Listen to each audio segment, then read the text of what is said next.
Čau. Ahojte, no takže dneska je to iná zasa verzia. Nie je to tatino a ja, ale je to dneska mamina a ja. Takže mamina, jaké sú dneska tvoje otázky? Tak ahojte a moja otázka znie, aký si mal minulý týždeň a víkend? No, minulý týždeň bol dobrý, mali sme jeden tréning v druhej, ale počúvajte, mám skôr správu. Zajazdil som si nový rekord, už konečne, lebo ostatní chalani mi tam napríklad jazdia pod minútu. A konečne som aj ja išiel pod minútu, náš cieľ sa zasa splnil. Takže áno, bol to skvelý tréning v druhej a áno, bol skvelý ten týždeň a cez víkend som mal inú oslavu, takže áno, dve som mal, takže áno, bolo to skvelé, výborné.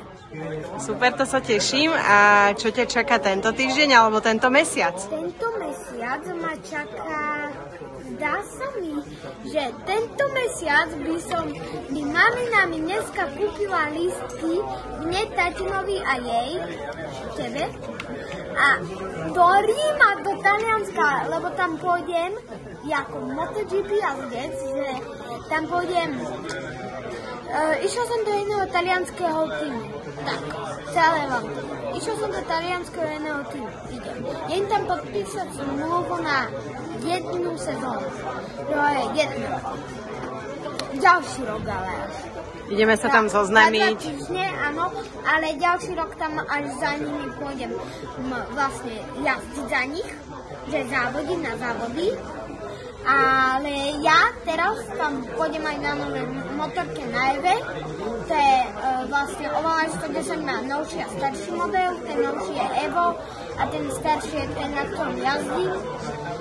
Čo znamená, že teším sa na rýchlejšiu motorku. O trochu je tam rýchlejšia. A hlavne to idem za Talianmi, idem tam podpísať ako ten MotoGP jazdec zmluvu, idem do Talianska, takže áno, teším sa. Dobre, a ešte predtým, ako teda ťa čaká toto vzrušujúce Taliansko, tak prezrať, aké sú najbližšie preteky, kedy ťa čakajú a kde? Najbližšie sa mi zdá, že sú v Kečkemete, všakže mama? Je to tak? No takže áno, do Kečkemeta sa teším. Naposledný, alebo pamätám si, tá trať, keď som bol chorý, mal som horúčky, ale išiel som do závod a skončil som 4, takže skvelé.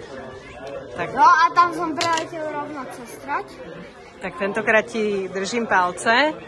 Budete tam iba s tatinom? Najviac sa teším ale do tej prvej zákruty, lebo to bude riskantné.